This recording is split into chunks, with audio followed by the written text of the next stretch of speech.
आज आसतु आम रोसई घर जदि आपण मानकर झरका किंबा फ्लोर मैला हो जाए आपण मैंने केमती सहज उपाय सफा करें चारोटी उपाय द्वारा ता विषय आज आम वीडियो माध्यम जाना।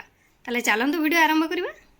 गुड आफ्टरनून आपण समस्त मो तरफ नमस्कार। आशा करछि आपण माने समस्ते भलरे थिबे मो भी भलरे अछि। चलंतु वीडियो आरंभ करबा किंतु वीडियो आरंभ करबा पूर्व आपण मान भितर कहीं जदि आज मो चैनल नुआ थांती ताले प्लीज प्रथम चैनल टी सब्सक्राइब कर दियंतु। पाखरे थिबा बेल आइकन को क्लिक करंतु जहा फल मो नुआ नुआ वीडियो रो नोटिफिकेशन आपण मान पाखे खूब शीघ्र पहुंची जिवो। आ आपण माने मते टिके सपोर्ट करि परिबे आगु को जीवा पई। आ एते पर्यंत जो माने मते सपोर्ट करि आछथि समान तो प्रथम मोर बहुत बहुत धन्यवाद। आमे आमर रोसई घर को बहुत सफा रखू।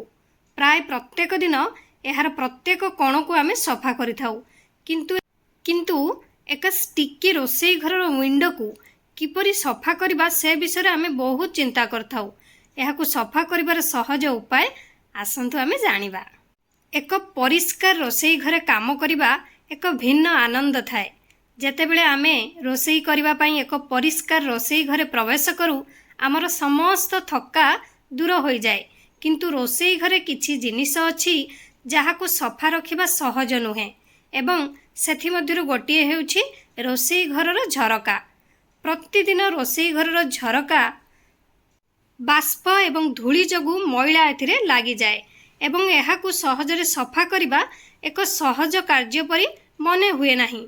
एभली परिस्थिति रे आमे प्रतिदिन रोसई घरर टेबुल टाइल सिंक फ्लोर सफा करि थाउ किंतु रोसई घरर झरका तेल एवं मैला लगी था जे आमको सफा करने को मध्य इच्छा हुए नहीं।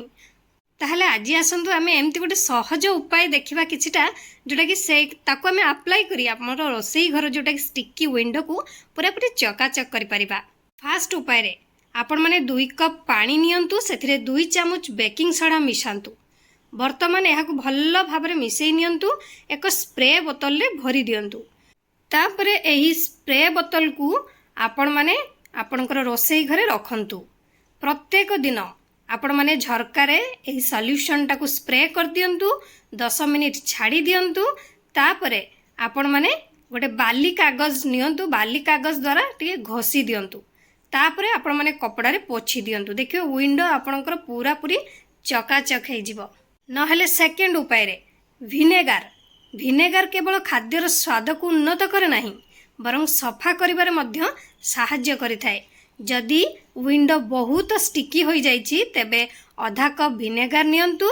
सेथिरे 1 चामच बेकिंग सोडा मिसांतु। तापरे एहाकु स्प्रे बोतल ले भरी दियंतु। जेमति नॉर्मल आपण माने प्रथम प्रोसेस रे करिथिले सेकेंड प्रोसेस रे सेमति करिवे। विंडो रे किछि समय स्प्रे कर देबे 10 मिनिट छाड़ी देबे तापरे सफा करि नेबे। देखिबे आपणकर स्टिकी विंडो पूरा पूरी सफा हे जिवो। नहले आपण माने नेक्स्ट उपाय टी भी करि परिबे जोटा कि किछि पानी नियंतु सेथिरे 1 चामच हाइड्रोजन पेरोक्साइड मिशांतु। तापरे 2 चामच बेकिंग सोडा सेथिरे मिशांतु। स्प्रे बोतल रे भरी दियंतु। एहाको भी सेमति स्प्रे करी आपण माने 10 मिनिट छाड़ी बाली कागज रे घसी तापरे पोछि दियंतु ओदा कपड़ा रे। देखिबे आपणकर विंडो जोटा कि स्टिकी विंडो पूरा पूरी सफा हे जिवो। नहले आपण माने सहज उपाय टी हला लास्ट रे लेंबू सहजरे तेलिया जिनिस सफा करिबारे साहाय्य करिथाए। बहुत सुंदर सफा होता है। तेणु आपण माने गोटिए लेंबूर रस बाहर करंतु। सेथिरे किछि बेकिंग सोडा मिसांतु। एही पेस्ट को वर्तमान रोसई घरर मैला उपरे जोटी आपणकर जो झरका स्टिकी झरका बा फ्लोर जोटी भी मैला लागिछि रोसई घरे सेठी आपण माने लगांतु। किछि समय छाड़ी दियंतु। तापरे आपण माने घसी नियंतु। देखिबे मैला पूरा पूरी चली जिवो। आशा करुच्ची आपण मानकु रोसई घरर झरका सफा करिबार प्रणाली बा मेथड आपण मानकु भल लागिथिबो। जदि भल लागिथाए निहाती आपण माने घरे अप्लाई करिवे। मते ताले विदाय दियंतु किंतु आपण माने वीडियो टिकु फास्ट रु लास्ट पर्यंत देखिथिबार बहुत बहुत धन्यवाद। आउ गोटे लाइक कमेंट शेयर करके निहाती जिवे। मते ताले विदाय दियंतु। पुणी देखा नेक्स्ट वीडियो रे। नमस्कार।